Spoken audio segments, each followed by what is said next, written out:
प्रियांनो, सर्वात प्रथम आपण सत्य जाणून घेतलं पाहिजे, कारण सत्यच आपल्याला स्वतंत्र करतं आणि तोच सत्य येशू ख्रिस्त आहे व त्याचे साक्षीदार बनून आपण जगायचं आहे. यामुळे देवाने आपल्याला पवित्र आत्मा दिलेला आहे. जेव्हा आपण त्या पवित्र आत्म्याच्या सामर्थ्याने भरल्या जातो तेव्हा ख्रिस्ताचे साक्षीदार बनून आपण जगतो. आपण ख्रिस्ताविषयी बोलू लागतो. देवाने आपल्याला भित्रेपणाचा आत्मा दिलेला नाही.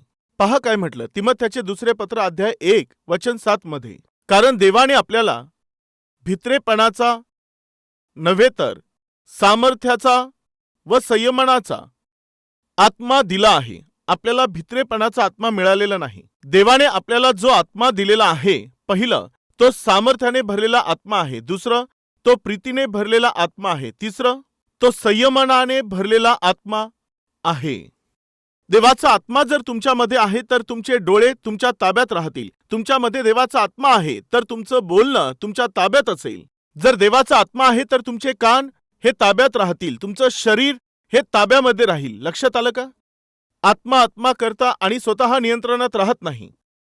तुमचे हात तुमच्या कंट्रोलमध्ये नाहीत, तुमचे कृत्य तुमच्या कंट्रोलमध्ये नाहीत आणि आत्मा आत्मा बोलता हा अपमान आहे.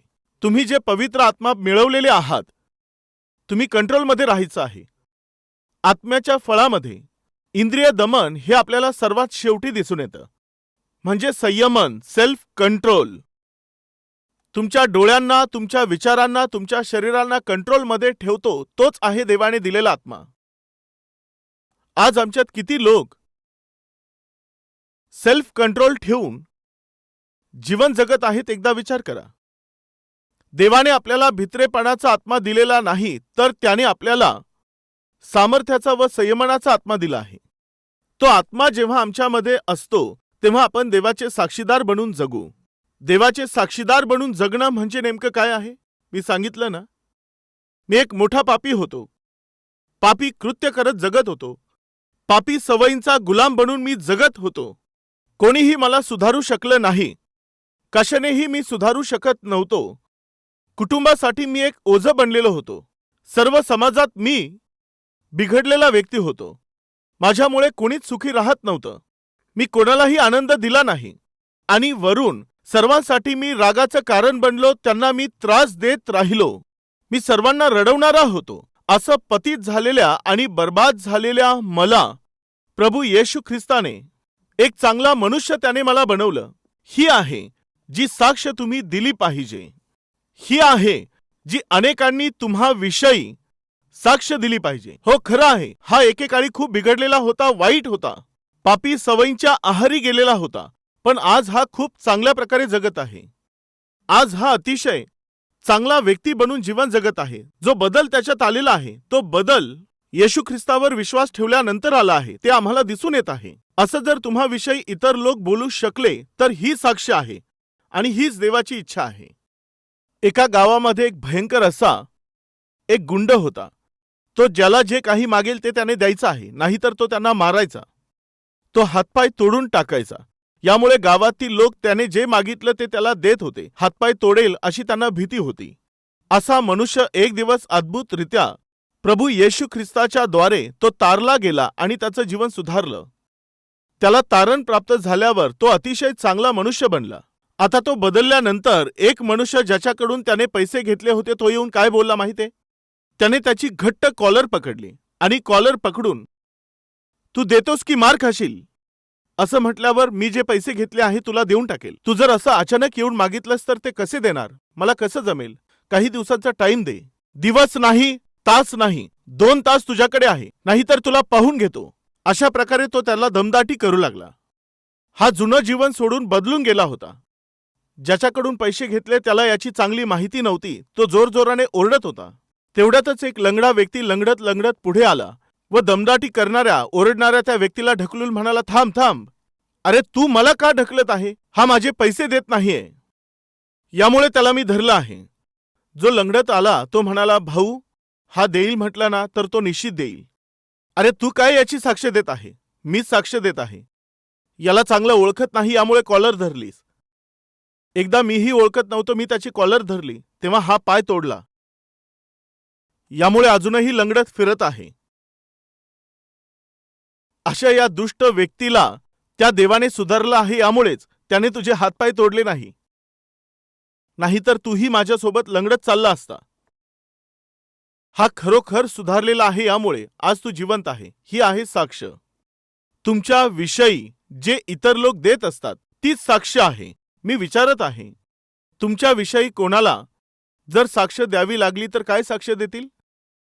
खूप चांगला आत्मिक आहे, तो अतिशय प्रेमळ व्यक्ती आहे, चांगला मनुष्य आहे, खूप मदत करणारा आहे, लोकांचं चांगलं करणारा आहे, त्यांचं भलं करणारा आहे, प्रार्थना करणारा आहे. मी विचारत आहे, तुमच्या शेजारचे लोक तुमच्या विषयी काय साक्ष देत आहे? तुमची साक्ष कशी आहे? एकदा विचार करा. सत्य प्राप्त केलेले, सत्य जाणून घेतलेले तुम्ही त्या परमेश्वराविषयी साक्षीदार बनून जगावं ही देवाची इच्छा आहे. प्रिय भाऊ आणि बहिणींनो, स्वतःविषयी सांगणं म्हणजे साक्ष नाही. तुमच्या जीवनामध्ये परमेश्वराने जो बदल घडवलेला आहे त्याविषयी सांगणं आणि ज्याच्या कारणामुळे तो झाला त्या ख्रिस्ताबद्दल सांगणं ही साक्ष आहे. मी विचारत आहे, तुमची साक्ष कशी आहे? कोणी जर तुमच्याविषयी साक्ष देऊ लागले तर ते कशी साक्ष देतील? ती अतिशय भांडखोर स्त्री होती. त्या देवाने किती अद्भुतरित्या बदललं. देवाने तिला बदललं आहे. खरंच हा दारुडा होता हे मी ओळखतो. तो माझ्यासोबत प्यायचा, परंतु आता तो दारू पित नाही. तो पूर्णपणे बदललेला आहे. तू कसा बदललास त्याला विचारलं तर त्या देवाने मला दर्शन दिलं, या दारूपासून मला सोडवलं असं त्याने सांगितलं. तेव्हापासून आजपर्यंत माझ्यासोबत तो पिण्यासाठी आला नाही. ही आहे खरी साक्ष. एकेकाळी हा चोर होता, एकेकाळी भटकणारा होता, व्यभिचारी होता, तो चोरटा होता, एकेकाळी खूप पापी होता, पण आज खूप बदल झाला आहे. त्याच्या बदलाचं जे कारण आहे तो म्हणजे त्याचा देव आहे. ही आहे साक्ष. घरामध्ये तुमची पत्नीच तुमच्याविषयी चांगली साक्ष देऊ शकत नाही, घरात तुमचा पतीच तुमच्याबद्दल चांगली साक्ष देऊ शकत नाही, घरामध्ये तुमचे मुलं आणि मुलीच तुमच्याविषयी चांगली साक्ष, चांगली योग्य साक्ष देऊ शकत नाही. मी विचारतो, कुठे आहे तुमची साक्ष? काम करण्याच्या जागेमध्ये तुमच्या आसपासचे लोक जर तुमच्याबद्दल चांगली साक्ष देऊ शकले नाहीत तर तुमची भक्ती काय कामाची? ती धार्मिकता काय कामाची? तुम्ही चर्चमध्ये येता, उपवास करता, प्रार्थना करता, वचन देखील ऐकता, पण काम करण्याच्या जागी साक्ष चांगली ठेवली नाही तर देवाचा अपमान होईल ना? कुटुंबाच्या तारणाची तुम्ही आशा करत आहात. पतीचं तारण झालं पाहिजे, पत्नीचं झालं पाहिजे, मुलांचं झालं पाहिजे, त्यांच्यासाठी प्रार्थना करत आहात, पण तेच तुमच्याविषयी चांगली साक्ष देत नाही, तर मग कशा प्रकारे बदल होणार आहे? एकदा विचार करा. सेवा करता त्या जागेमध्ये सेवा चालू आहे, त्या ठिकाणी तुमच्या आसपासच्या लोकांमध्येच तुमची साक्ष चांगली नाहीये. तुमच्या बोलण्यात त्यांना आत्मिकता दिसत नाही, तुमच्या वागण्यामध्ये आत्मिकता दिसून येत नाही, तुमच्या सेवेच्या पद्धतीमध्ये काही बदल दिसत नाही, आत्मिकता दिसून येत नाही. जर तुमच्याविषयी त्यांनी साक्ष दिली तर हो, सेवा तर करतात, परंतु केवळ वचनाचे टोमणे असतात. ही आहे का साक्ष? तोंड उघडलं तर बस सहजपणे खोटं बोलू लागतो. ही आहे का साक्ष? तोंडात येईल ते बोलू लागतो. ही आहे साक्ष? सेवा सेवा बोलतो, परंतु सेवकामधील एकही गुण त्याच्यात नाही. ही आहे का तुमची साक्ष? त्याचा राग कंट्रोलमध्ये राहत नाही, जीभ ताब्यामध्ये राहत नाही, स्वतःमध्ये काही कंट्रोल नाही. सेवा करत आहे, पण इतर सेवकांच्या समोर त्याचा कोणताही आदर्श नाही. सेवेमध्ये भाग घेणाऱ्या भावांनो आणि बहिणींनो, मी तुम्हाला विचारत आहे, तुमच्या चहूबाजूच्या सेवकांनी तुम्हाला पाहून साक्ष दिली पाहिजे. खूप आत्मिक सेवक आहे, त्या ब्रदरकडे, सिस्टरकडे पाहून आम्हाला आणखी सेवा करण्यासाठी प्रोत्साहन मिळत आहे, असं जर तुमच्याविषयी लोकांना तुमच्या आदर्श जीवनाविषयी सांगता आलं तर तुम्ही खरे सेवक आणि सेविका आहात. प्रिय भाऊ आणि बहिणींनो, पहिलं आहे सत्य, ते आपल्या जीवनात असलं पाहिजे. दुसरं आहे साक्ष, निश्चित आमच्या जीवनात असली पाहिजे. आणि तिसरं मंडळी. कोणती मंडळी? पवित्र मंडळी. जेथे पवित्र वचन दिल्या जातं अशा मंडळीमध्ये आपण राहायचं आहे. प्रियांनो, एकेकाळी आईन्स्टाईन नावाचे एक महान ज्ञानी व्यक्ती होऊन गेले. एकदा एका मंडळीमध्ये पास्टरांनी वचनाची सेवा केल्यानंतर मंडळीच्या एका सदस्याने हात मिळवून म्हटलं, पास्टर साहेब, तुम्ही आईन्स्टाईन पेक्षाही महान ज्ञानी व्यक्ती आहात. पास्टरांच्या काहीच लक्षात आलं नाही. हे काय, तुम्ही माझी तुलना आईन्स्टाईन यांच्याशी करता? अहो तसं नाही पास्टर. आईन्स्टाईन जे महान ज्ञानी होते, जेव्हा ते शिक्षण द्यायचे तेव्हा 100 लोकांपैकी 10च लोकांना समजून यायचं. पण तुम्ही त्यांच्यापेक्षाही महान आहात. ते कसं हो? अहो आपल्या मंडळीतील 100 लोकांपैकी एकालाही समजत नाही की तुम्ही काय प्रचार करता. यामुळेच तुम्ही त्यांच्यापेक्षाही ज्ञानी आहात. आज काही सेवक असा प्रचार करतात की कोणाला काहीच समजत नाही. मी विचारत आहे प्रिय भाऊ आणि बहिणींनो, कल्वरी टेम्पलमध्ये जेव्हा तुम्ही येता, हा लहान दास जेव्हा वचनाचा प्रचार करत असतो, जेव्हा तुम्ही वचन ऐकता, तेव्हातील किती लोकांना देवच माझ्याशी बोलला आहे, परमेश्वरच माझ्याशी बोलत आहे अशी भावना किती लोकांच्या मनात उत्पन्न होते? हात दाखवा.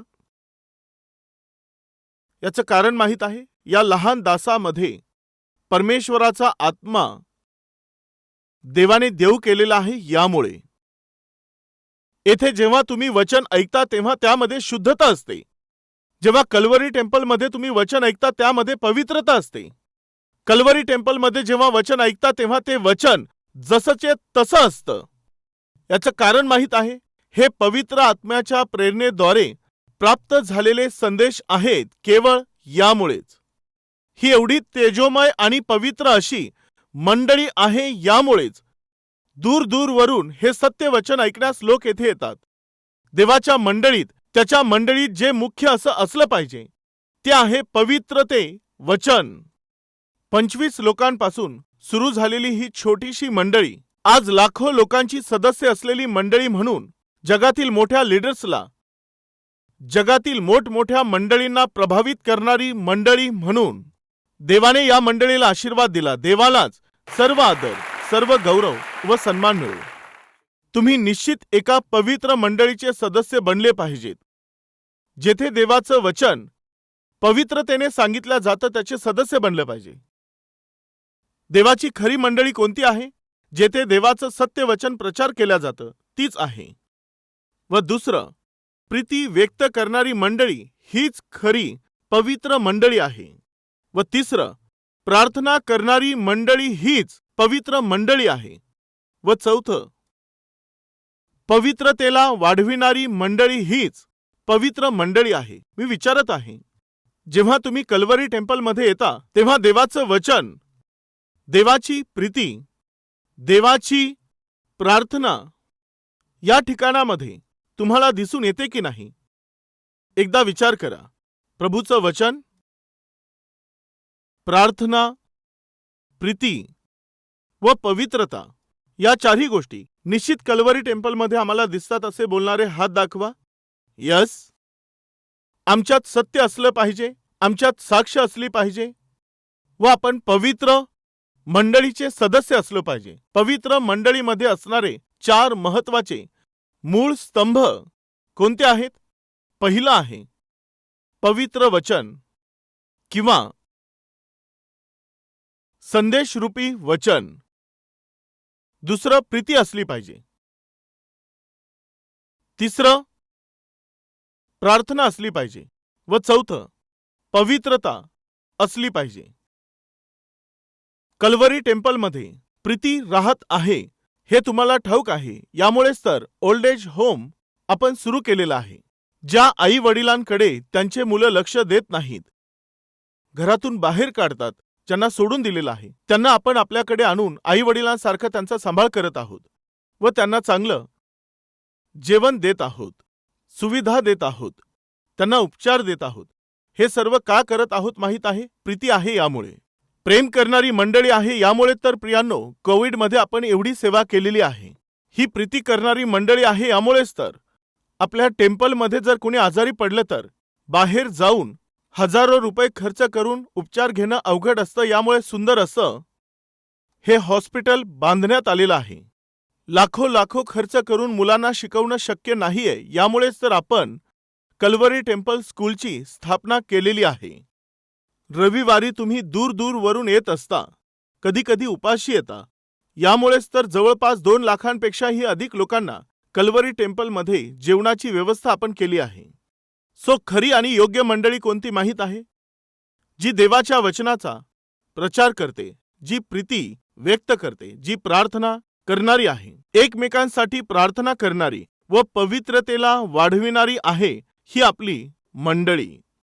बरेच लोक सांगत असतात, पास्टर साहेब, कल्वरी टेम्पलचं वैशिष्ट्य हे आहे की वचन जसं आहे तसं प्रचार केल्या जातं, पापाचं खंडन केल्या जातं, लोकांना इशारा दिला जातो व त्यांना पश्चातापाकडे घेऊन येतं. हेच कल्वरी टेम्पलचं वैशिष्ट्य आहे. यामुळेच तर जेव्हा मी नवीनच हैदराबादला आलो, सत्यवचनाचा प्रचार केल्यावर लोकांनी मला सल्ला दिला, ब्रदर, पापाविषयी तुम्ही एवढे आवेशाने इशारा देऊ नका, जरा तुम्ही शांत राहा, असं स्पष्टपणे बोलू नका, थोडं थोडं काय करा, असं एवढं एकदम पापाबद्दल इशारे देऊ नका. पाप केलं तर नरकात जाल असं बोलू नका पास्टर. तुमच्यामध्ये काही विकनेस आहे, तुमची ती विकनेस, असं तुम्ही ब्रदर कोमलपणे बोलत चला. प्रियांनो, एकदा एका ठिकाणी विषाची बाटली होती. ती विषाची बाटली आणून माझ्यासारख्या पास्टरने विचारलं, पाप म्हणून तुम्ही खंडन करू नका असं सांगत असताना, ठीक आहे, ही विषाची बाटली आहे, तिचं लेबल मी काढून टाकतो व ते लेबल काढून सिरप बॉटल असं मी त्यावर लिहितो आणि आता अशी ठेवतो. काय म्हणता? काय म्हणत आहात तुम्ही पास्टर साहेब? विषाला विष नाव दिलं नाही, चुकून जर कोणीतरी ते पिलं तर मग ते मरतील ना? म्हणजे विषाला विष असं लिहिलं पाहिजे? हो, लिहिलं पाहिजे, नाही तर कुणीतरी मरेल. पापाला पापच म्हटलं पाहिजे, नाहीतर लोक नरकामध्ये जातील. यावर माझा विश्वास आहे. यामुळेच मी पापाविषयी बोलत असतो.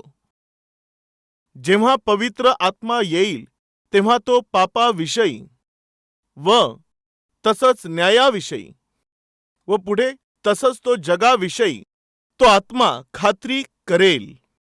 प्रियांनो, जो पवित्र आत्म्याने भरलेला सेवक आहे तो सेवक निश्चितच पवित्र मंडळीला वाढविण्याच्या प्रक्रियेत तो पापाचं खंडन करेल. आज आपल्या कल्वरी टेम्पलमध्ये खात्रीने असे उपदेश मिळत आहे असं म्हणणारे टाळ्या वाजवा.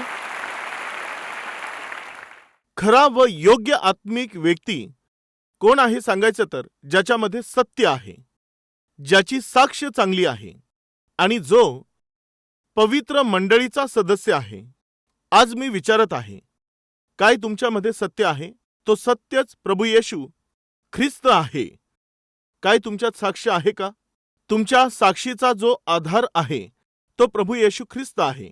तुम्ही मंडळीचे सदस्य आहात का? तर त्या पवित्र मंडळीचा आधार माझा प्रभू येशू ख्रिस्त आहे. आज या तिन्ही गोष्टी तुमच्या जीवनात आहेत तर खरोखर तुम्ही धन्य आहात. जर तुमच्यात कुठे उणीव असेल तर प्रार्थना करूया. चला, प्रत्येक जण प्रार्थनेत सहभागी व्हा.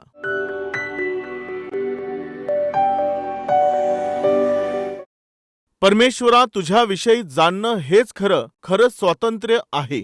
तुझ्याबद्दल साक्ष देणं हेच खऱ्या अर्थाने पवित्र आत्मा प्राप्त करणं आहे. देवा, पवित्र मंडळीचं सदस्य बनून राहणं हेच खऱ्या आत्मिकतेचं आदर्श आहे व आधार आहे. देवा, असं जीवन तू आम्हाला दे. तूच खरा आणि योग्य परमेश्वर आहेस.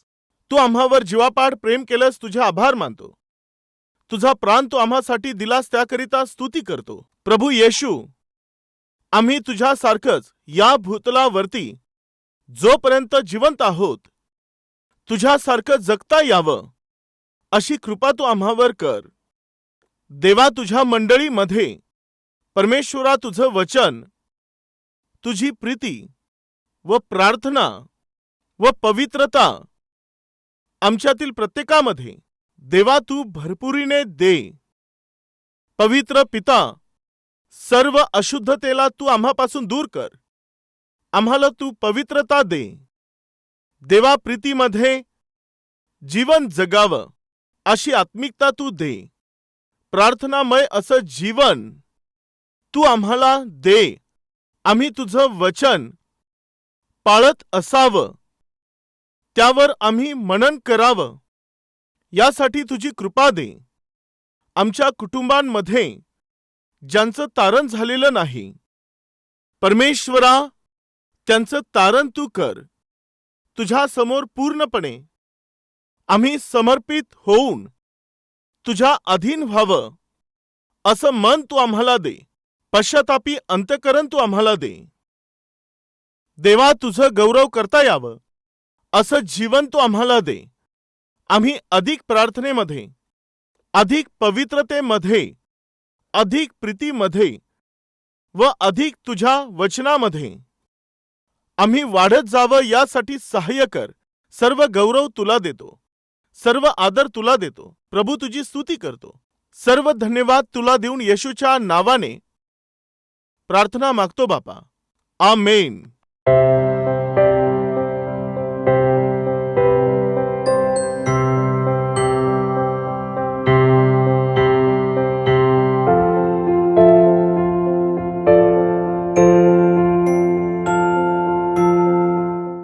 आमचा पत्ता Calvary, post box number 30, Kukatpally, Hyderabad 72.